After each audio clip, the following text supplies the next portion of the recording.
Hi, everyone, and welcome to this discussion of Til Kingdom Come, a fascinating new documentary about the relationship between evangelical Christians, and their very strong support for Israel and the Jewish state.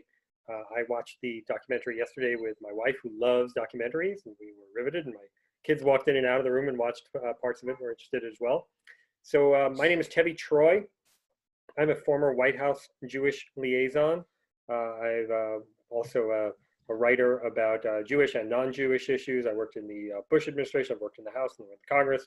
I have a PhD in American civilization and have written 4 books on the U.S. presidency, including my latest, Fight House, that also touches a lot on the Israeli-U.S. relationship. And so the evangelical relationship with Israel, and especially with the Republican Party, is something that's of great interest to me. I would also like to introduce our filmmakers today. Maya, would you like to say hello and say a little bit about yourself? Yes, hello, thank you, Tevi. So my name is Maya Zinshtein, and I'm an Israeli filmmaker and journalist. I've been working in Haaretz newspaper for many years as investigative journalist, but on the recent years, I'm started to direct documentaries, and that's the thing that I love to do the most. My previous film, Forever Pure, about the Israeli soccer team Beitar Jerusalem, I had a wide international release and eventually won an Emmy. And now I'm very happy to release my next one, Til Kingdom Come, and I'm happy to discuss it here. Great, thank you. Abie? Hi, everyone. So happy to be part of Double Exposure. My name is Abie Troen. I'm a documentary filmmaker, producer, and cinematographer. And I had the pleasure of working alongside Maya for these past 2.5 years, where we went all the way from rural Kentucky to Israel and to Washington, D.C., not far from where the festival is taking place right now. And we're very, very excited to share it with you. Abie, can you talk about some of the other projects you've worked on? Well, I've worked on projects mainly that had to do with human rights. My previous project was called Finding Home, and it followed 3 LGBT asylum seekers living in Los Angeles for 3 years from El Salvador, Iran, and China. And so it was actually from a screening of that film to shoot for this project that was quite 180 degrees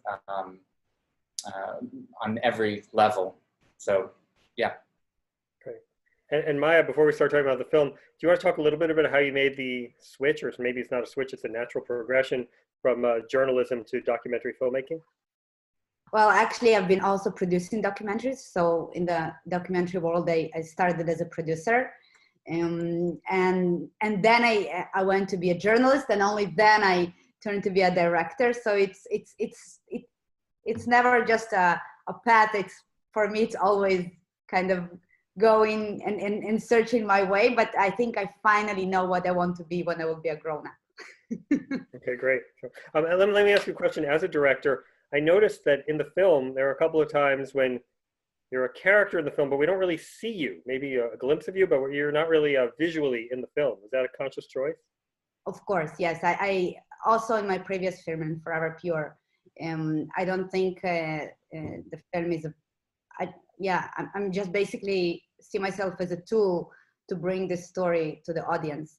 I don't think it's about me, even though in this specific project, yes, I do think that there was a big effect on the fact that I'm an Israeli, it was part of the story. But it's just a matter of style that I always prefer to stay behind the scenes. And we only decided to include my questions actually at the very end of the editing process, because we felt that just to stress some ideas that we felt that maybe we're not succeeding to tell them without my question. Okay, great. So we talked a little bit about the personal and introduced everybody. Can we just step back, Maya, and talk a little bit about the subject, why you wanted to do this film? Did you have a perspective or an approach that you were taking to it, and what you hope to accomplish? So 3 big questions. So actually, I came to the story of the evangelical involvement here in Israel almost by accident. I've been asked to help with other projects where the evangelical Christians were just a part of it. And it was back then in summer 2017, much before President Trump gave any gifts to Israel or the Christian evangelicals. And it was a kind of this phenomena that happens under the surface that maybe people that are dealing with politics heard about this here in Israel. But I think the broad audience in Israel really just just had this idea about people that really love us, but not really beyond that. And for myself as a journalist, and I'm sure you will understand this sentiment once you start to read about something and then you find yourself at 5 a.m., keep reading about it for a month, then you kind of understand that maybe you got something, really interesting. And it was especially interesting for me because I understood that Trump is about to, give to the evangelicals what he promised to them during his campaign. And it was funny, back then when I started to reach to some of the key players of this bond, of the Jewish evangelical bond here in Israel. And one of them told me, listen, if you will be really patient, maybe towards the end of 2019 or the beginning of 2020, maybe then he will recognize Jerusalem as the capital of Israel. And then it all happened in like half year, and he moved the embassy, and the gifts will just keep coming. And so it was, I guess it was eventually recognized early, this direction that the current American administration is taking, to start to ride on this. And because I think what happened in the last 3 years, it's incredible, on the level that this cooperation succeeded to go. Yeah, it is interesting. I mean, you mentioned that Trump promised this to in the campaign, but pretty much every American president for the last 30 years has been promising to do that. It's just he's the only one who actually did it. Any thoughts on that? I mean, are the other presidents just hypocrites, or I mean, what's the difference there?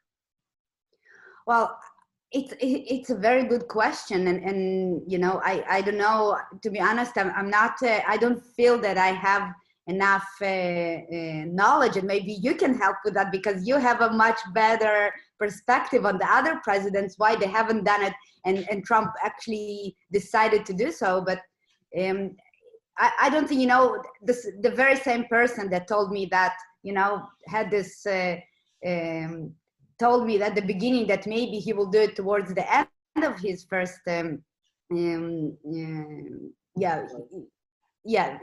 first term. But then after, in our conversation 2 years later, he told me, you know what, if he will keep working, if he will keep going in this direction, I can go to the Bahamas. I'll have nothing to do. He just gives us everything. Like, I think even them, people that were in the very trenches of this cooperation and try to push these things for so many years, they couldn't believe that that's actually happening. So I don't know why he did it.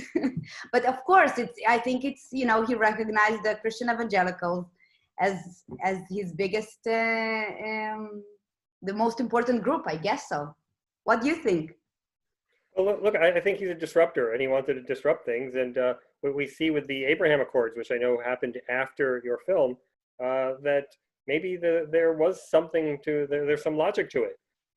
I know your film talks about some of the upheavals in the Palestinian territories after the Jerusalem Declaration was made. But one point that I thought you didn't make was how quiet the other Arab capitals were at the time. We always hear this myth of the Arab street, that the Arab street's going to rise up if they don't like US policy towards Israel. And maybe by doing what he did in terms of recognizing Jerusalem early on, which is a relatively not costly move, right? I mean, you build a new building, but you don't really have to commit troops or anything like that. You do that, and then you test things. And he probed to see if this myth of the Arab street is a reality. And I think we saw that it really wasn't a reality. And I think that is what may have spurred some of these conversations with UAE and Bahrain. And we know the conversations are happening with the Saudis as well, even if the Saudis didn't sign on to any accords yet. They definitely have given at least a wink and a nudge towards moving in this direction. So I think it had some positive effects. And so I thought it would have been interesting in the film to talk about how, yes, there was some some upheaval in the Palestinian territories, but in the wider Arab world, there was quiet. Yeah, I agree with you, and I think everything that happened, through this with what Trump is doing, I think the Palestinians kind of start to understand that maybe the Arab world doesn't really care about them anymore, or maybe and I think it's devastating for the Palestinian people that that's the situation, and yeah, in a way he was right, but well, 58 Palestinian Palestinians got killed after the embassy moved, Right, which you mentioned. And I'm mentioning that, and and eventually you asking yourself what we achieved with this moving the embassy. It's a very it's a symbolic move that hasn't really changed anything to anyone, and yeah, you're right, maybe it was a kind of testing the water and seeing where the world is going. And now when he understood, after that he recognized the Golan Heights, and there were quite a few steps that he did here that there was no real response. So I do think that in a way it kind of exposes the much broader situation that happens in the Middle East these days. Yeah, that's for sure. And one other point I just want to make about the Arab world not caring about the Palestinians, I don't think that's a fair characterization. I think they are impatient, perhaps, with the Palestinian approach and some of the Palestinian missteps over the years, and recognizing there's an opportunity with Israel in terms of its global and economic and military power, that it's here to stay, but also there's benefits to working with Israel. And the Palestinians were an impediment to that for a long time. But maybe if the Palestinians at some point weren't going to get out of the way or weren't going to make a deal with Israel, then some of these countries said, well, let's make our own deal. But I don't think it's fair to say they don't care about the Palestinians.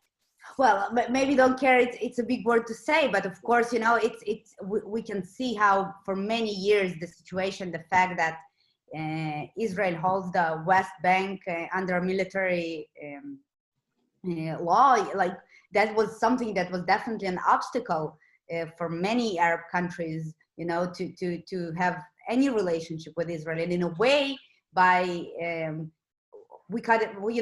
for Netanyahu, the best situation is just what happens these days. This is like, we can keep going and keep occupying territories, and we can just keep doing it forever. So there's no real pressure today, of course not from the American administration, on the Israeli government to do basically anything with the Palestinian problem. So just so the audience knows, we had some technical difficulties, and we're going to continue what was a fascinating conversation from the same point. And I want to cover the same ground, because we really did get into some excellent points in the last minutes of our conversation last time. And I really want to start with Maya a little bit here and talk to her about the issue of continuity within the organization of the International Fellowship. So obviously, we talked a little bit earlier about the spoiler that Rabbi Eckstein unfortunately passed away, but he was already passing the mantle to Yael. And Yael, I don't think that was the original intent on the film, but obviously the film changed a little bit once he passed away, and the focus was more on Yael and how she's looking to continue the work. Do you want to talk a little bit about how you guys handled the situation and came to this new decision? Yeah, so thank you, Tevi, for having, for reconnecting with us to finish this conversation. It's interesting because, of course, when we came to and kind of thought that the fellowship can be one of the main lines of the film, of course, we thought that Rabbi Til Eckstein would be the main character that will lead this storyline. But it's interesting that from the very beginning, every time that I were coming to him and asking him for something, he was telling me, no, you should go to Yael. So, of course, it's like he almost knew that, at some point would be forced to kind of to go with her. But I think it was very clear that by going with Yael, we can create this very interesting parallel between her and Pastor Boyd, basically two young people that taking the legacy of their fathers and taking it forward. So I think the line of following Yael started before Rabbi Eckstein passed away, but of course it became, you know, there is one big thing that I'm really sorry about. We had an interview scheduled with Rabbi Eckstein 2 weeks after he suddenly passed away, and it's the interview that I haven't made with him is definitely, I don't know, on the top 5 interviews that I'm very sorry that I haven't made in my life, because I think it was, yeah, his perspective as a person that basically created this bond was extremely important, and then we were kind of forced to go and to look for this angle within the archive material of the fellowship, and maybe Abie can tell a little bit more about that, because it was a separate journey of itself, kind of into the archives of the fellowship. Yeah, I wanted to talk to Abie about that too, because I assume there were some technical challenges that arose as a result of the switch. And also the archival footage you mentioned, Maya, is just amazing. It's really great archival footage, not just of a young Rabbi Eckstein, but also of a young Pat Robertson, and also Rabbi Eckstein going on Israeli TV and really getting blasted in a way that only Israelis can do. So can you talk a little bit about that? Well, first of all, to say also Americans are getting pretty good at blasting these days. So not only Israelis, but I would say there are several ways we received the archival material. Firstly, the Eckstein family was very gracious and welcomed us in and gave us the VHS tapes of Yechiel in his early years. And as Yael mentions, this really was the vision of an entrepreneur, a young man, who really took great risks to start an interfaith channel that had not existed earlier, and that the offices were in his garage when he started something that ended up being a multi-billion foundation. So getting that footage was very important to us to establish him as a human, his human story, and from there go into the political scope. That's one. Two, the fellowship also, as a philanthropic organization, had a lot of footage documenting itself over the years, and promotional material where it was reaching out both to donors on the one hand and to Israelis to kind of explain to Israeli audiences, here's this foundation, we're new on the scene, here is our support across the country. So they really gave us footage both from Israel, targeting Israeli audiences, and footage from their headquarters in Chicago, which were targeting their evangelical donors. So I'm going to ask Maya the question about the archival footage. When you saw this footage, did you think it was great? Let me just say, wow, this is really super footage that's going to help. Yeah. Oh, yes, of course. And then, yes, it was. And I think it was, you know, that's when you making documentaries, it's almost sometimes with this archival footage, it's like you're looking for treasures. And it's definitely when we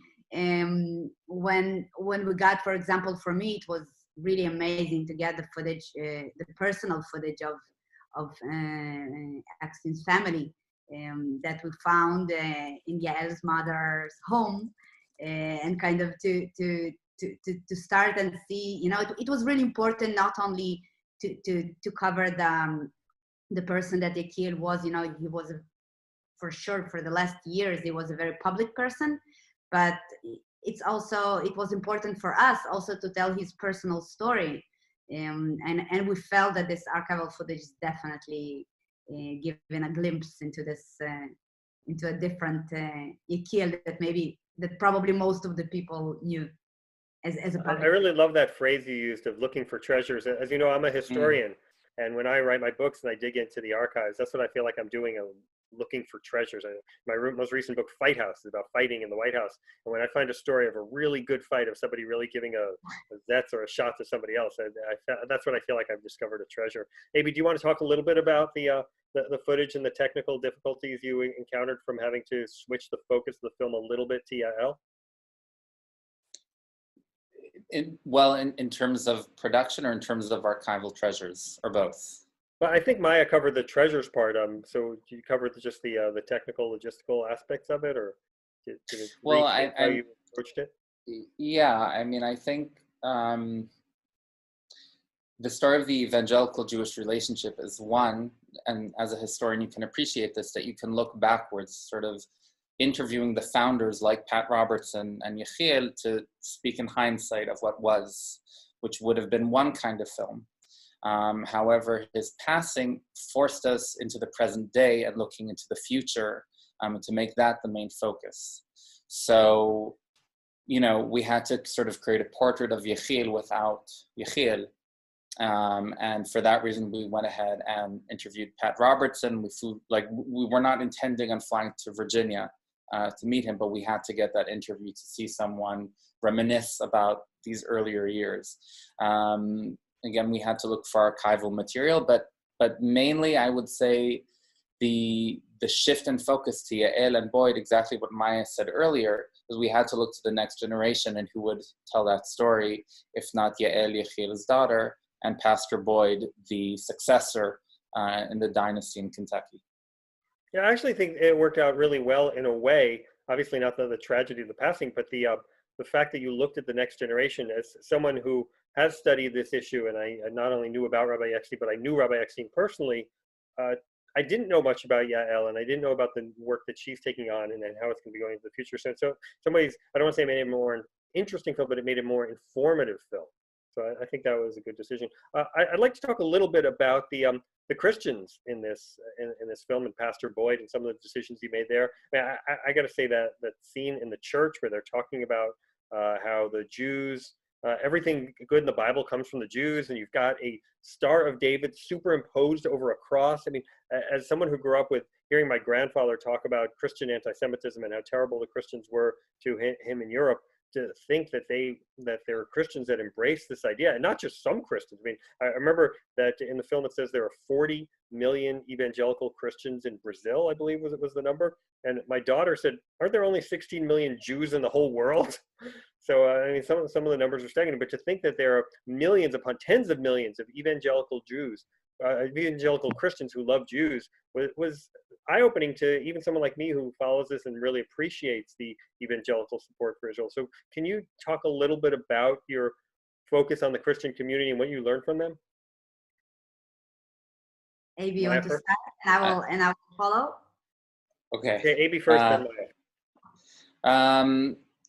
Well, as you say, I also grew up. I know Maya both firsthand had experienced anti-Semitism and people hating us for being Jewish.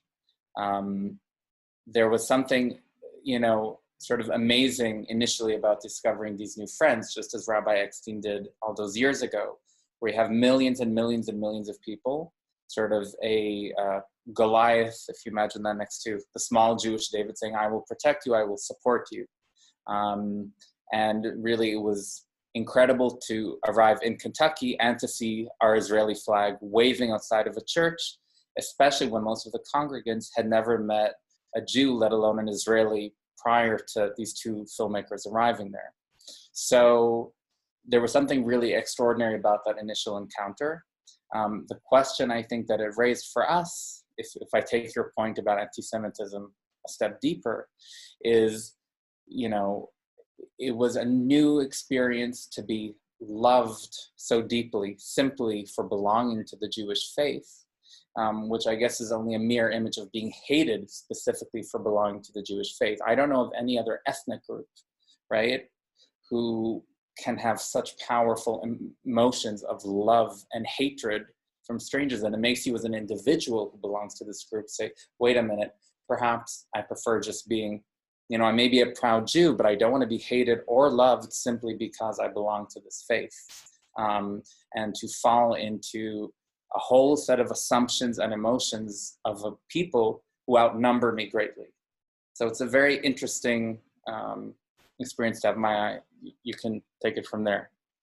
Yeah, and I think, and again, my perspective is mostly Israeli. So I would, yeah, I think that it's very interesting.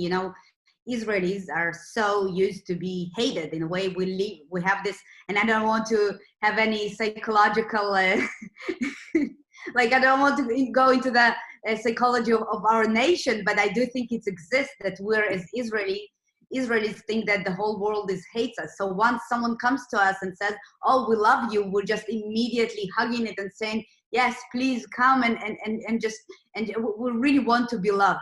But I think and supported. And I think there's a big question to ask what it actually means to have the Christian evangelical support, because I do think that the actual word support it's not an objective term. It's actually very subjective.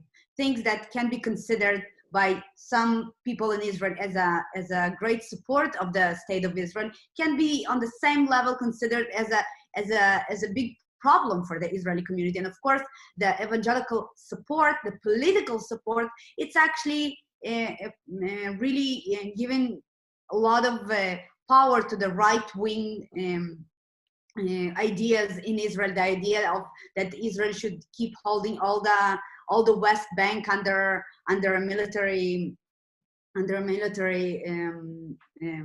law, and of course, so that then these ideas and the settlers, for example, getting a huge boost, let's say, by this enormous elephant, which is our Christian evangelicals. And I'm always saying we're like a tiny ant sitting on this elephant, and the elephant is going somewhere, and we're like an ant sitting on his back and saying, yeah, we're doing a great job.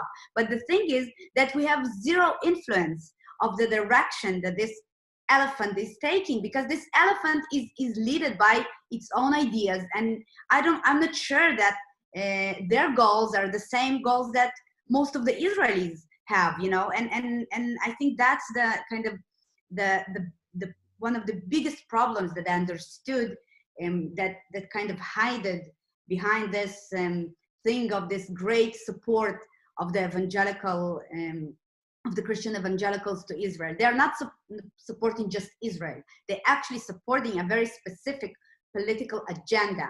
And then there's a question to ask for ourselves as a sovereign country: do we want to have this external involvement in our policy, in our future, by people that that their ideas can go from seeing us as the key for the end of time process, or people that having a very real political agendas by, for example, keeping us keep Israel within the West Bank, and I think that's something that most of the Israelis haven't questioned themselves, and I really hope that our film will kind of help them to start asking these questions. Yeah, it actually raises two interesting issues. One is about this question of support. Support is the political support, and some people in Israel disagree with the direction of the evangelicals, but some include the majority, or at least the current government, agree with it. But then there's also a more tangible, non-controversial form of support in terms of you saw the woman in the opening scene, or one of the opening scenes, where she gets the food package from the Christian groups and from the evangelical groups, and she says she's alone and she's invisible, and she knows about these Christians who love Jews. So that's a form of tangible support. Evangelicals who continue to come visit Israel in the years of the Second Intifada, when American Jews weren't coming, and other people certainly weren't coming as well. So there's two forms of support. But you also said something really interesting, Abie, I think, about the idea of being loved and hated because of who you are. And it's actually an interesting mirror with the Palestinians. There's certainly people who hate the Palestinians for who they are and just say, oh, they're a bunch of terrorists. But there are also people in Western Europe and college campuses who romanticize the Palestinians and love them because they're these oppressed people, the Palestinians. So it's weird how the kind of the mirror images between the Jews and the Palestinians are something that comes up. I know it's not a real focus part of the film, although you do interview that Palestinian Christian clergyman. I don't know, was he a priest or a pastor? Pastor, yeah. He was kind of an interesting fellow. Can you talk a little bit about him and how you found him and what he was trying to convey? I just want to intervene. I'm sorry, Abie. I will let you answer. But the comparison that you're saying it's interesting. But I would say that the support or the dissupport for the Palestinian people is actually comes much more from the political situations that the Palestinians are facing today. And I do think that this pure love or pure hate towards the Jews is something much more deeper, that, you know, it doesn't really has sometimes, of course, today you can question, isn't anti-Semitism or anti-Israeli feelings, but I do think that it's a slightly different situation, because these, you know, people that supporting the Palestinian people, they supporting them because they're a very poor situation that they're facing today, that they're an occupied nation and occupied people. So I do think that the Jews, in that sense, us actually having this much more deep feeling people that really don't know us, that have, you know, that have maybe some of them have zero opinions about the political situation in Israel. They have these feelings about the Jews that are, I think it's slightly different situation that hating or loving the Palestinians. Well, of course, because I mean, look, Jews have been around for a very long time, and we got a 3,000-year history of anti-Semitism and also a long history of philo-Semitism. Nobody was really talking about being anti-Palestinian 200 years ago or 2,000 years ago. So, yeah, obviously it's different, but I think it's interesting the way that there's so many mirrors between the Israelis and the Palestinians. Is the point I was trying to make. Abie, did you want to jump in on the Christian point there, or the yeah, I Christian mean, I will say just one small thing on your previous point, simply to say that I do think that it is more and more apparent, it was more and more apparent to me and to Maya going through the process of the film, how many alliances take place in the world where we live. And that politics, the phrase goes, makes strange bedmates, right?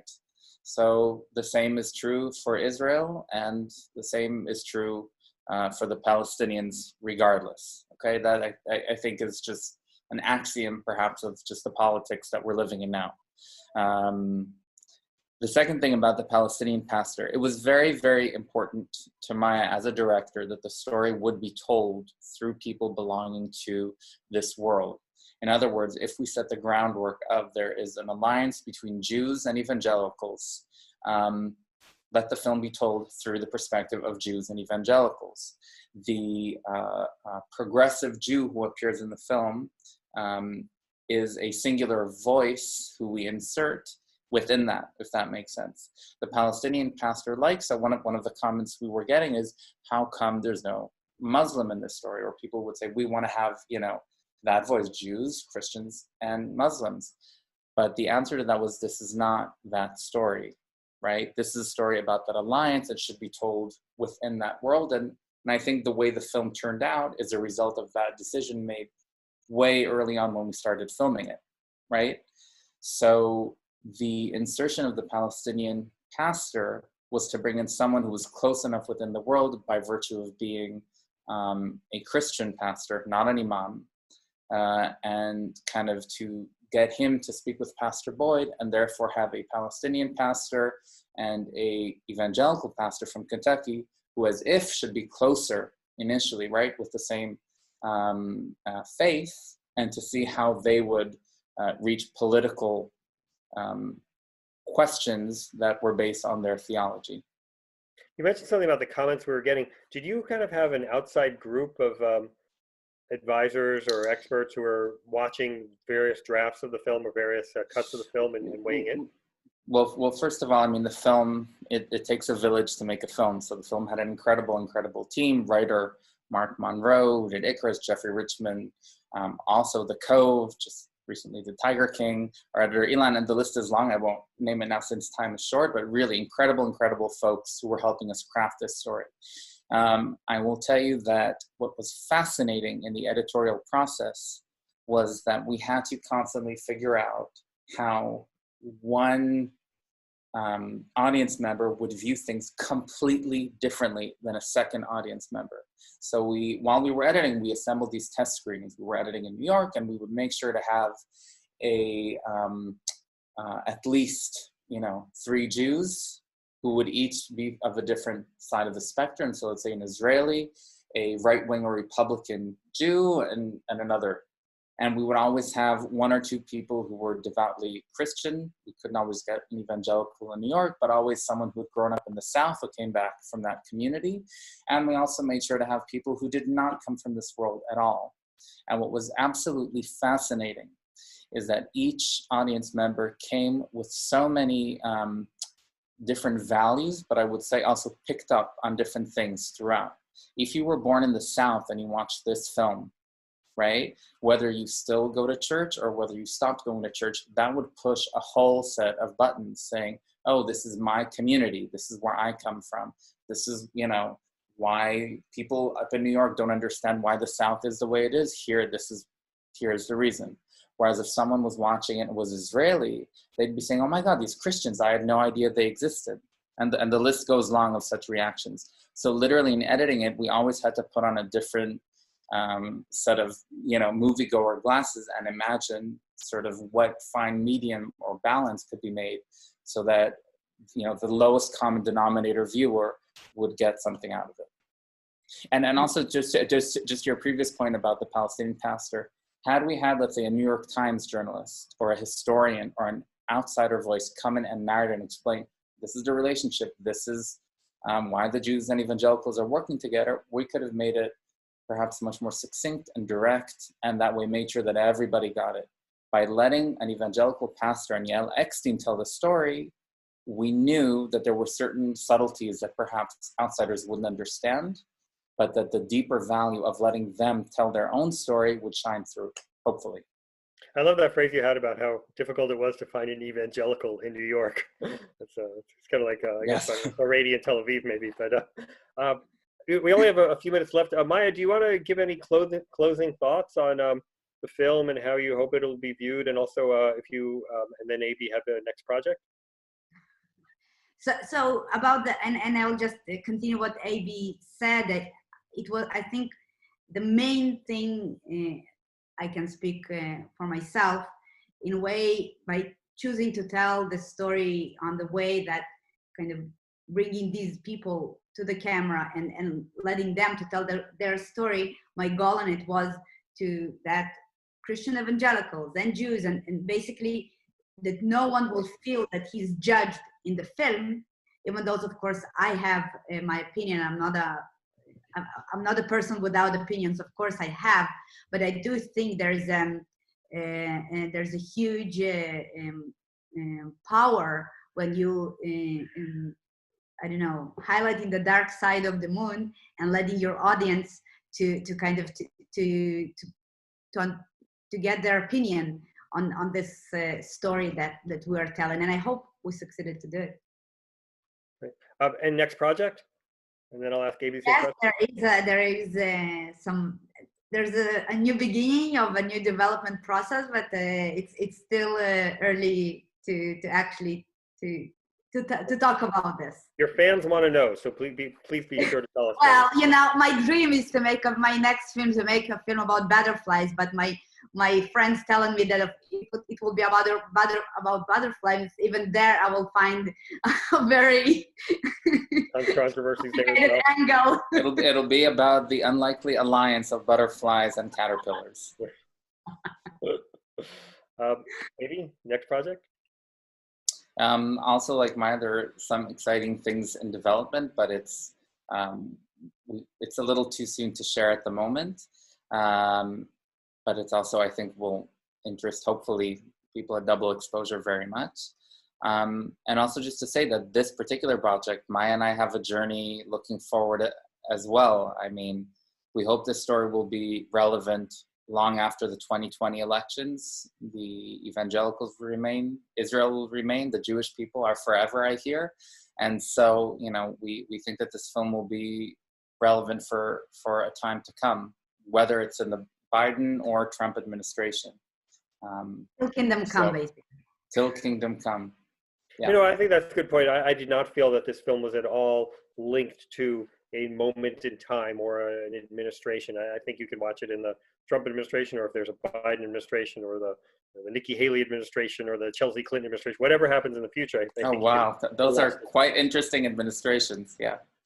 So anyway, fascinating film. My wife liked it. I liked it. My kids came in and out watching it, and they watched as long as kids are able. But thank you for doing this. Thank you for doing the conversations, and thank you for a really interesting film. Thank you so much, Tevi. For taking the time and for your insights. And I definitely want to read this book about the fights in the White House. White House. That's It's a great book. And I also am struggling with my next book project, but I know when it comes to you, it comes to you. That's very true. Well, we look forward to reading it before Til Kingdom Come. So. Thank you so much. Thank you.